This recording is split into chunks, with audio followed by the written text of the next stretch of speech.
श्रीकुलदेवी संकटभेदन स्तोत्रम्।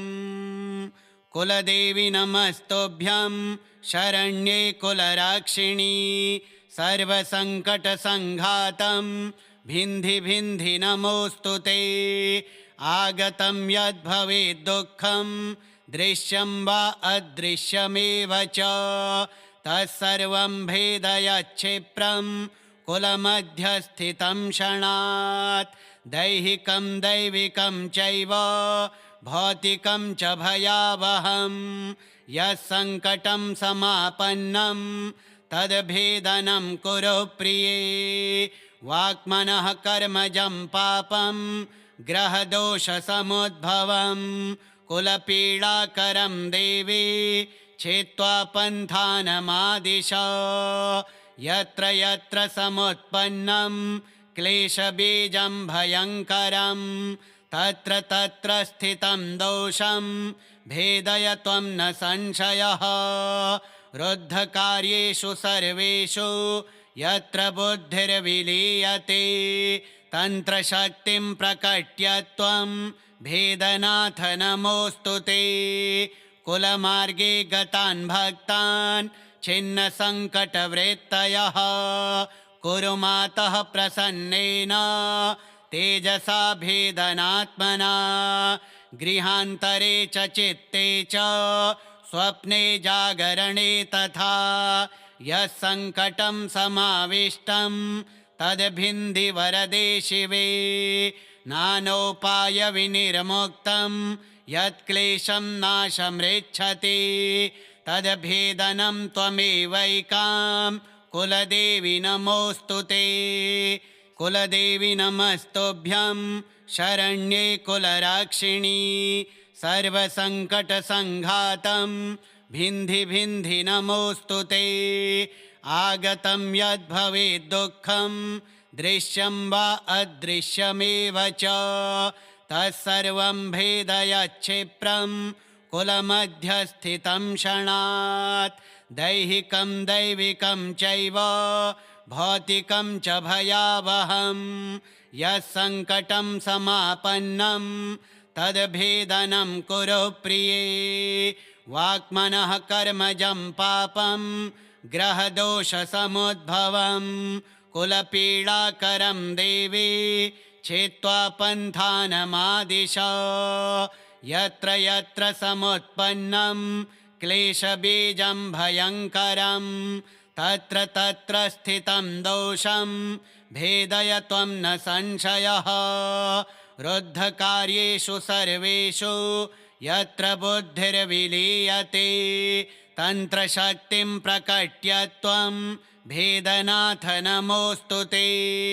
कुलमार्गे गतान् भक्तान् छिन्नसङ्कटवृत्तयः कुरु मातः प्रसन्नेन तेजसा भेदनात्मना।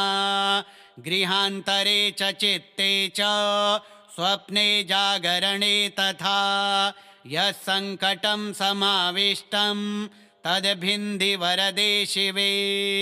नानोपायविनिर्मुक्तं यत्क्लेशं नाशमृच्छति तद्भेदनं त्वमेवैकां कुलदेवी नमोऽस्तु ते।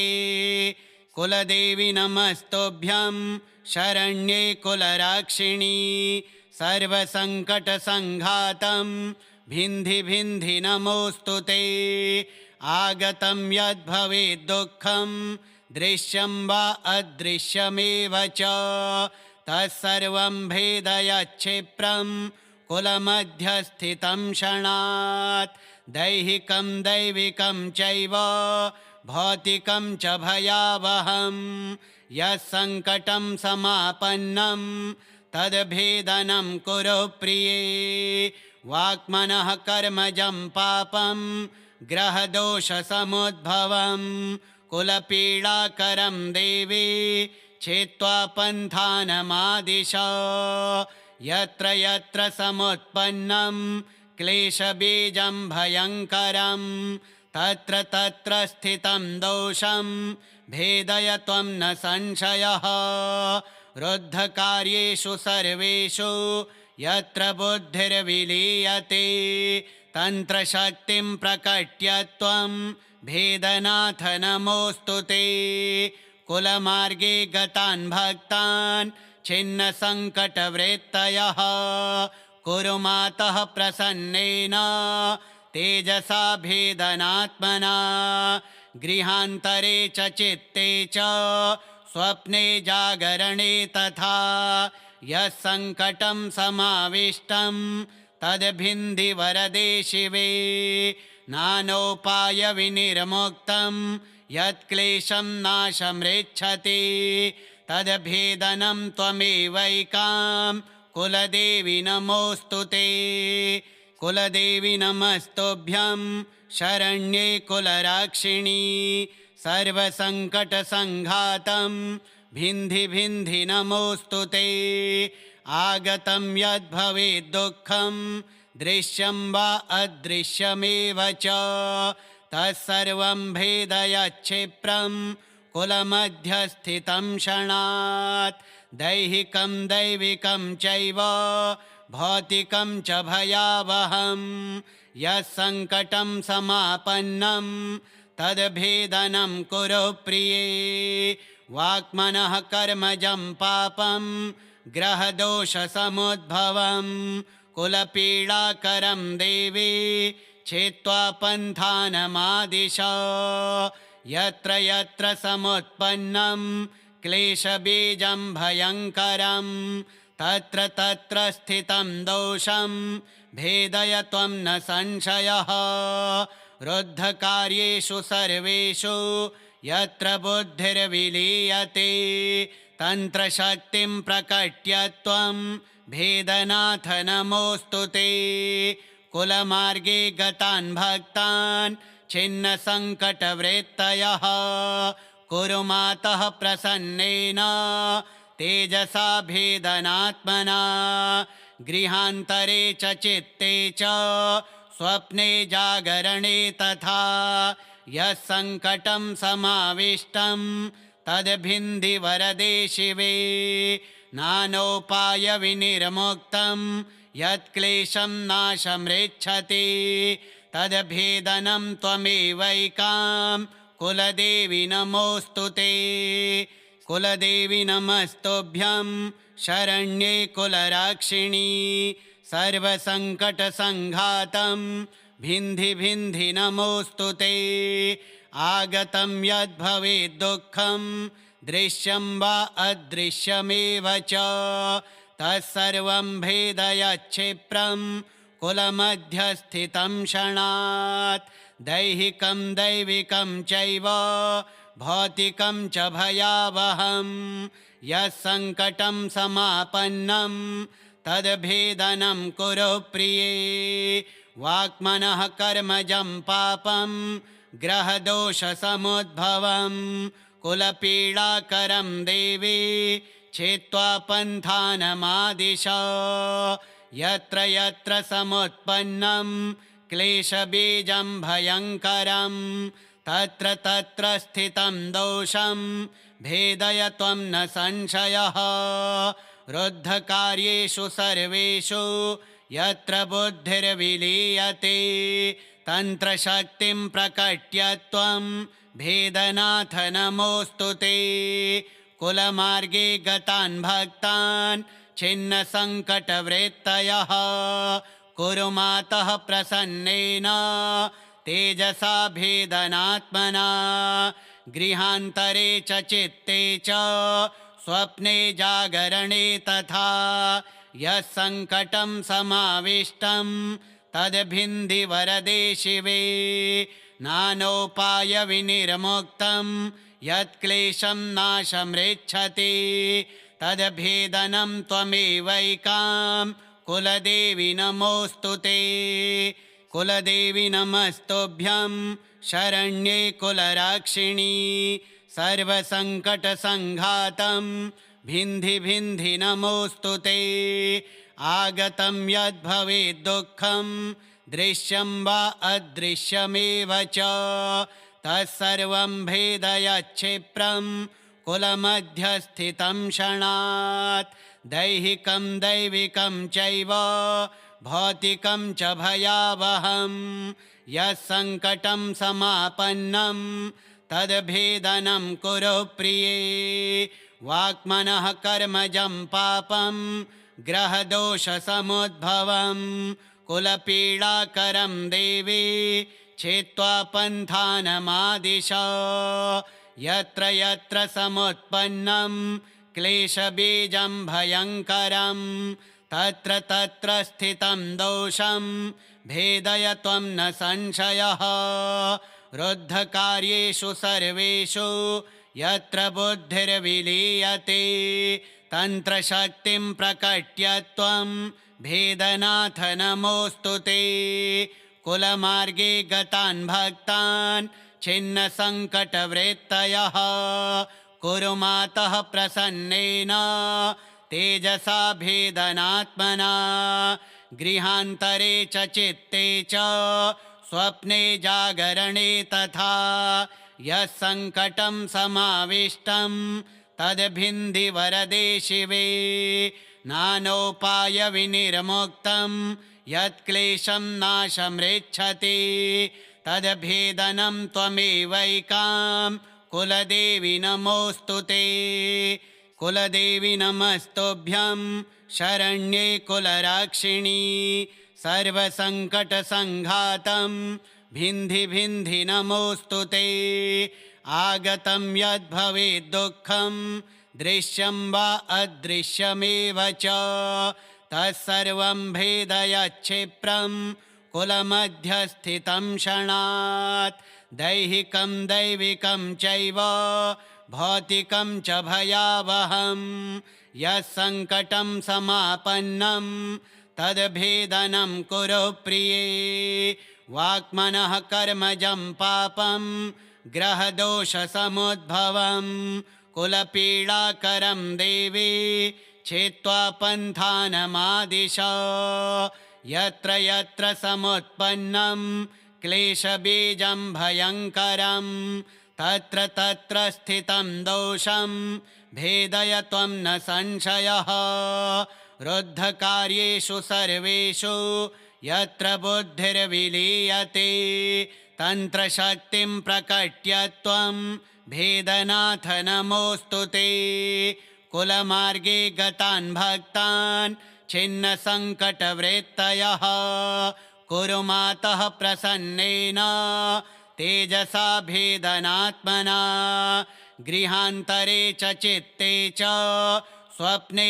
जागरणे तथा यः सङ्कटं समाविष्टं तद्भिन्धि वरदे शिवे नानोपायविनिर्मुक्तं यत्क्लेशं नाशमृच्छति तद्भेदनं त्वमेवैकां कुलदेवी नमोऽस्तु ते कुलदेवी नमस्तुभ्यं शरण्ये कुलराक्षिणी सर्वसङ्कटसङ्घातं भिन्धि भिन्धि नमोऽस्तु ते आगतं यद्भवेत् दुःखं दृश्यं वा अदृश्यमेव च तत्सर्वं भेदयच्छिप्रं कुलमध्यस्थितं क्षणात् दैहिकं दैविकं चैव भौतिकं च भयावहं यः सङ्कटं समापन्नं तद्भेदनं कुरु प्रिये वाक्मनः कर्मजं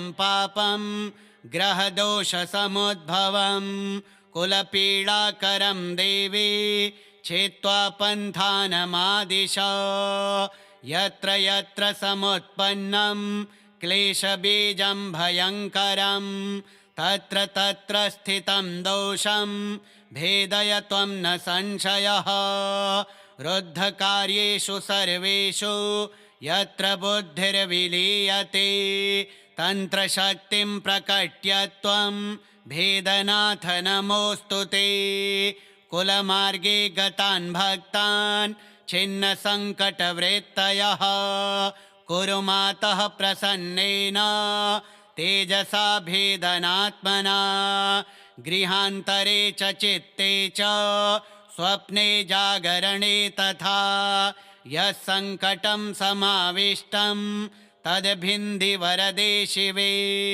नानोपायविनिर्मुक्तं यत्क्लेशं नाशमृच्छति तद्भेदनं त्वमेवैकां कुलदेवी नमोऽस्तु ते। कुलदेवी नमस्तुभ्यं शरण्ये कुलराक्षिणी सर्वसङ्कटसङ्घातं भिन्धि भिन्धि नमोऽस्तु ते। आगतं यद्भवेत् दुःखं दृश्यं वा अदृश्यमेव च तत्सर्वं भेदयच्छिप्रं कुलमध्यस्थितं क्षणात् दैहिकं दैविकं चैव भौतिकं च भयावहं यत्सङ्कटं समापन्नं तद्भेदनं कुरु प्रिये। वाक्मनः कर्मजं पापं ग्रहदोषसमुद्भवं कुलपीडाकरं देवी छित्त्वा पन्थानमादिश यत्र यत्र समुत्पन्नं क्लेशबीजं भयङ्करं तत्र तत्र स्थितं दोषं भेदय त्वं न संशयः। रुद्धकार्येषु सर्वेषु यत्र बुद्धिर्विलीयते तन्त्रशक्तिं प्रकट्य त्वं भेदनाथ नमोऽस्तु ते। कुलमार्गे गतान् भक्तान् छिन्नसङ्कटवृत्तयः कुरु मातः प्रसन्नेन तेजसा भेदनात्मना गृहान्तरे च चित्ते च स्वप्ने जागरणे तथा यत्सङ्कटं समाविष्टं तद्भिन्धि वरदे शिवे नानोपायविनिर्मुक्तं यत्क्लेशं नाशमृच्छति तद्भेदनं त्वमेवैकां कुलदेवी नमोऽस्तु ते। कुलदेवी नमस्तुभ्यं शरण्ये कुलराक्षिणी सर्वसङ्कटसङ्घातं भिन्धि भिन्धि नमोऽस्तु ते। आगतं यद्भवेत् दुःखं दृश्यं वा अदृश्यमेव च तत्सर्वं भेदयच्छिप्रं कुलमध्यस्थितं क्षणात् दैहिकं दैविकं चैव भौतिकं च भयावहं यत्सङ्कटं समापन्नं तद्भेदनं कुरु प्रिये। वाक्मनः कर्मजं पापं ग्रहदोषसमुद्भवं कुलपीडाकरं देवी छित्त्वा पन्थानमादिश यत्र यत्र समुत्पन्नं क्लेशबीजं भयङ्करं तत्र तत्र स्थितं दोषं भेदय त्वं न संशयः। रुद्धकार्येषु सर्वेषु यत्र बुद्धिर्विलीयते तन्त्रशक्तिं प्रकट्य त्वं भेदनाथ नमोऽस्तु ते। कुलमार्गे गतान् भक्तान् छिन्नसङ्कटवृत्तयः कुरु मातः प्रसन्नेन तेजसा भेदनात्मना गृहान्तरे च चित्ते च स्वप्ने जागरणे तथा यत्सङ्कटं समाविष्टं तद्भिन्धि वरदे शिवे नानोपायविनिर्मुक्तं यत्क्लेशं नाशमृच्छति तद्भेदनं त्वमेवैकां कुलदेवी नमोऽस्तु ते। कुलदेवी नमस्तुभ्यं शरण्ये कुलराक्षिणी सर्वसङ्कटसङ्घातं भिन्धि भिन्धि नमोऽस्तु ते। आगतं यद्भवेत् दुःखं दृश्यं वा अदृश्यमेव च तत्सर्वं भेदयच्छिप्रं कुलमध्यस्थितं क्षणात् दैहिकं दैविकं चैव भौतिकं च भयावहं यत्सङ्कटं समापन्नं तद्भेदनं कुरु प्रिये। वाक्मनः कर्मजं पापं ग्रहदोषसमुद्भवं कुलपीडाकरं देवी छित्त्वा पन्थानमादिश यत्र यत्र समुत्पन्नं क्लेशबीजं भयङ्करं तत्र तत्र स्थितं दोषं भेदय त्वं न संशयः रुद्धकार्येषु सर्वेषु यत्र बुद्धिर्विलीयते तन्त्रशक्तिं प्रकट्य त्वं भेदनाथ नमोऽस्तु ते कुलमार्गे गतान् भक्तान् छिन्नसङ्कटवृत्तयः कुरु मातः प्रसन्नेन तेजसा भेदनात्मना गृहान्तरे च चित्ते च स्वप्ने जागरणे तथा यः सङ्कटं समाविष्टं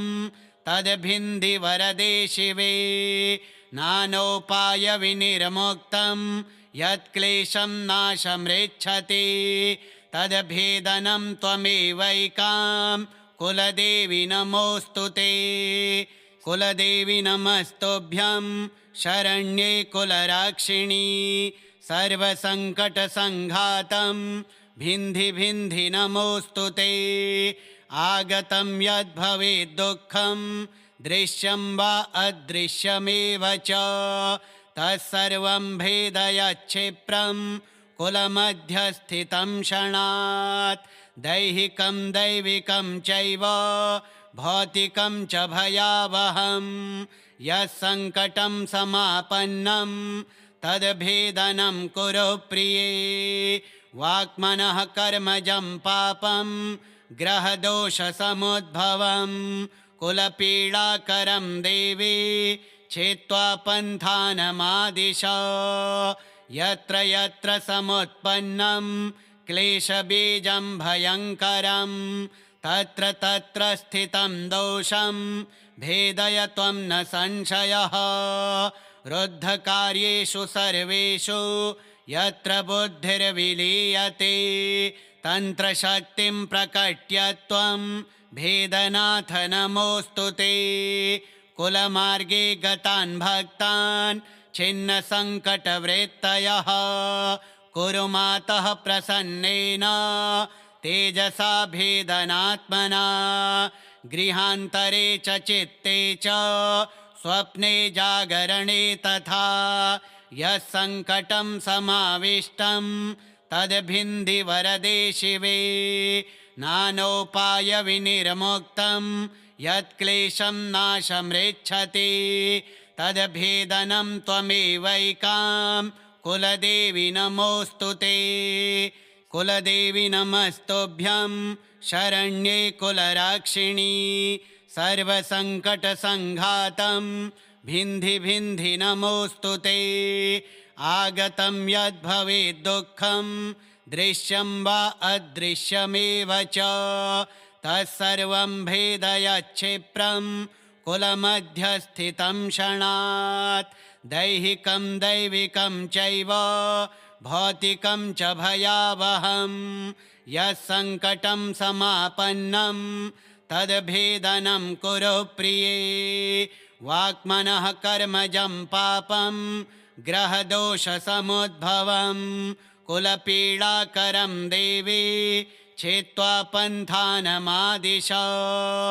यत्र यत्र समुत्पन्नं क्लेशबीजं भयङ्करं तत्र तत्र स्थितं दोषं भेदय त्वं न संशयः रुद्धकार्येषु सर्वेषु यत्र बुद्धिर्विलीयते तन्त्रशक्तिं प्रकट्य त्वं भेदनाथ नमोऽस्तु ते कुलमार्गे गतान् भक्तान् छिन्नसङ्कटवृत्तयः कुरु मातः प्रसन्नेन तेजसा भेदनात्मना गृहान्तरे च चित्ते च स्वप्ने जागरणे तथा यः सङ्कटं समाविष्टं तद्भिन्धि वरदे शिवे नानोपायविनिर्मुक्तं यत्क्लेशं नाशमृच्छति तद्भेदनं त्वमेवैकां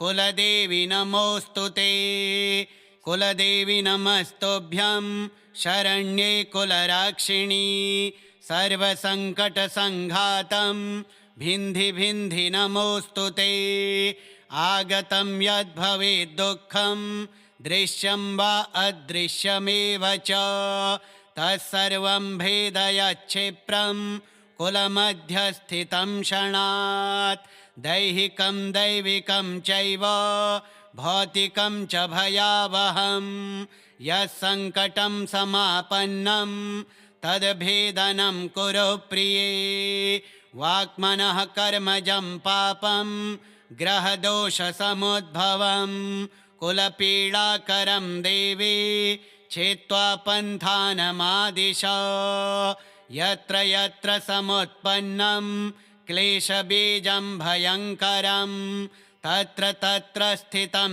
दोषं भेदय त्वं न संशयः रुद्धकार्येषु सर्वेषु यत्र बुद्धिर्विलीयते तन्त्रशक्तिं प्रकट्य त्वं भेदनाथ नमोऽस्तु ते कुलमार्गे गतान् भक्तान् छिन्नसङ्कटवृत्तयः कुरु मातः प्रसन्नेन तेजसा भेदनात्मना गृहान्तरे च चित्ते च स्वप्ने जागरणे तथा यत्सङ्कटं समाविष्टं तद्भिन्धि वरदे शिवे नानोपायविनिर्मुक्तं यत्क्लेशं नाशमृच्छति तद्भेदनं त्वमेवैकां कुलदेवी नमोऽस्तु ते कुलदेवी नमस्तुभ्यं शरण्ये कुलराक्षिणी सर्वसङ्कटसङ्घातं भिन्धि भिन्धि नमोऽस्तु ते आगतं यद्भवेत् दुःखं दृश्यं वा अदृश्यमेव च तत्सर्वं भेदयच्छिप्रं कुलमध्यस्थितं क्षणात् दैहिकं दैविकं चैव भौतिकं च भयावहं यत्सङ्कटं समापन्नं तद्भेदनं कुरु प्रिये वाक्मनः कर्मजं पापं ग्रहदोषसमुद्भवं कुलपीडाकरं देवी छित्त्वा पन्थानमादिश यत्र यत्र समुत्पन्नं क्लेशबीजं भयङ्करं तत्र तत्र स्थितं दोषं भेदय त्वं न संशयः रुद्धकार्येषु सर्वेषु यत्र बुद्धिर्विलीयते तन्त्रशक्तिं प्रकट्य त्वं भेदनाथ नमोऽस्तु ते कुलमार्गे गतान् भक्तान् छिन्नसङ्कटवृत्तयः कुरु मातः प्रसन्नेन तेजसा भेदनात्मना गृहान्तरे च चित्ते च स्वप्ने जागरणे तथा यत्सङ्कटं समाविष्टं तद्भिन्धि वरदे शिवे नानोपायविनिर्मुक्तं यत्क्लेशं नाशमृच्छति तद्भेदनं त्वमेवैकां कुलदेवी नमोऽस्तु ते कुलदेवी नमस्तुभ्यं शरण्ये कुलराक्षिणी सर्वसङ्कटसङ्घातं भिन्धि भिन्धि नमोऽस्तु ते आगतं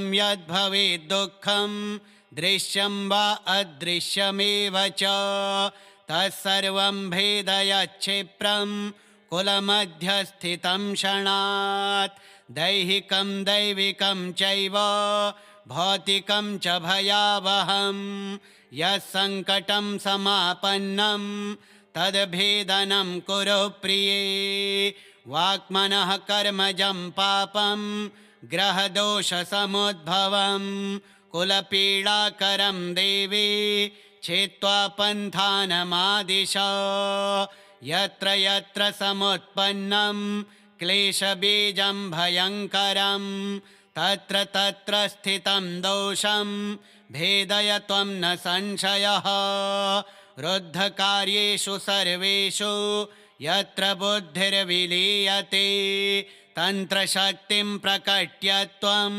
भेदनाथ नमोऽस्तु ते कुलमार्गे गतान् भक्तान् छिन्नसङ्कटवृत्तयः कुरु मातः प्रसन्नेन तेजसा भेदनात्मना गृहान्तरे च चित्ते च स्वप्ने जागरणे तथा यः सङ्कटं समाविष्टं तद्भिन्धि वरदे शिवे नानोपायविनिर्मुक्तं यत्क्लेशं नाशमृच्छति तद्भेदनं त्वमेवैकां कुलदेवी नमोऽस्तु ते।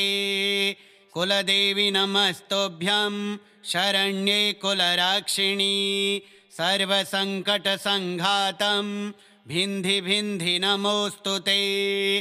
आगतं यद्भवेत् दुःखं दृश्यं वा अदृश्यमेव च तत्सर्वं भेदयच्छिप्रं कुलमध्यस्थितं क्षणात् दैहिकं दैविकं चैव भौतिकं च भयावहं यत्सङ्कटं समापन्नं तद्भेदनं कुरु प्रिये।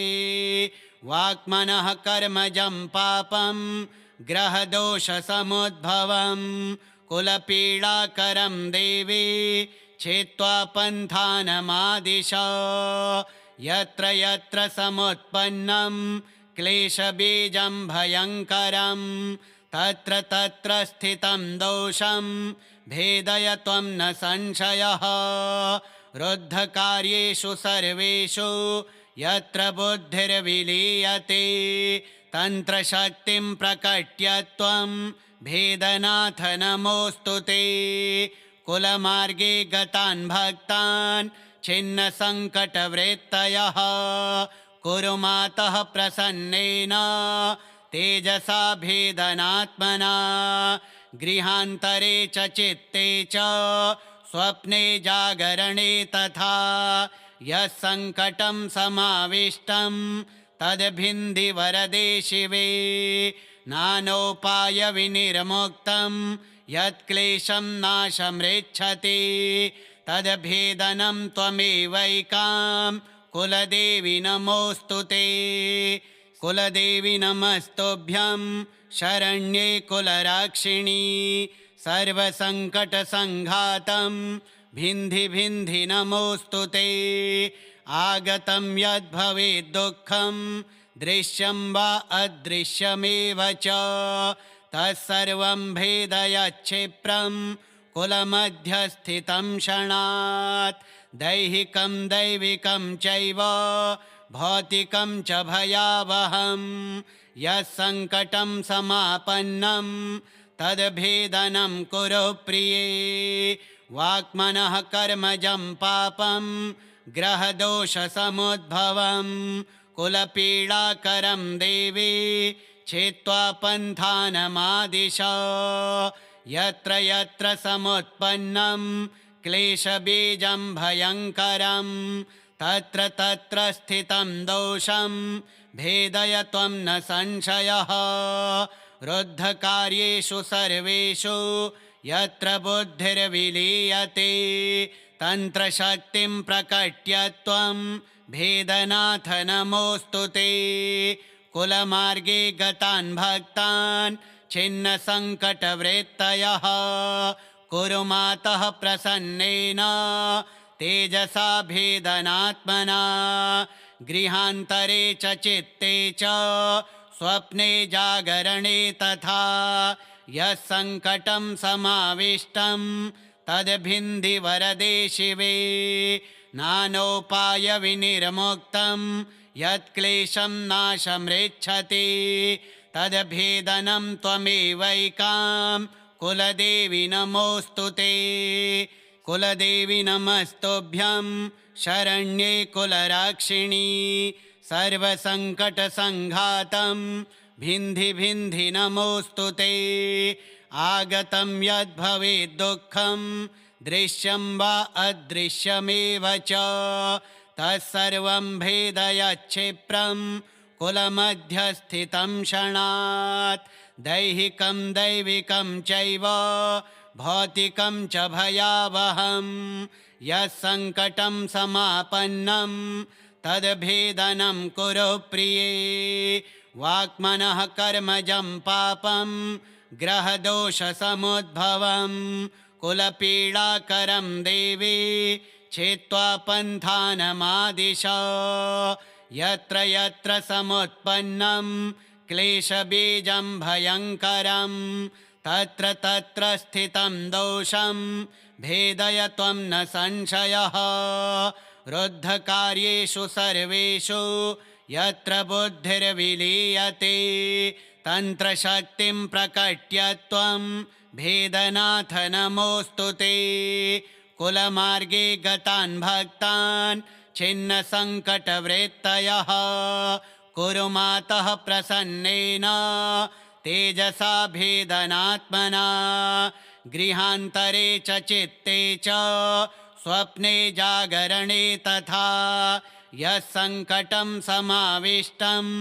तद्भिन्धि वरदे शिवे नानोपायविनिर्मुक्तं यत्क्लेशं नाशमृच्छति तद्भेदनं त्वमेवैकां कुलदेवी नमोऽस्तु ते कुलदेवी नमस्तुभ्यं शरण्ये कुलराक्षिणी सर्वसङ्कटसङ्घातं भिन्धि भिन्धि नमोऽस्तु ते आगतं यद्भवेत् दुःखं दृश्यं वा अदृश्यमेव च तत्सर्वं भेदयच्छिप्रं कुलमध्यस्थितं क्षणात् दैहिकं दैविकं चैव भौतिकं च भयावहं यत्सङ्कटं समापन्नं तद्भेदनं कुरु प्रिये वाक्मनः कर्मजं पापं ग्रहदोषसमुद्भवं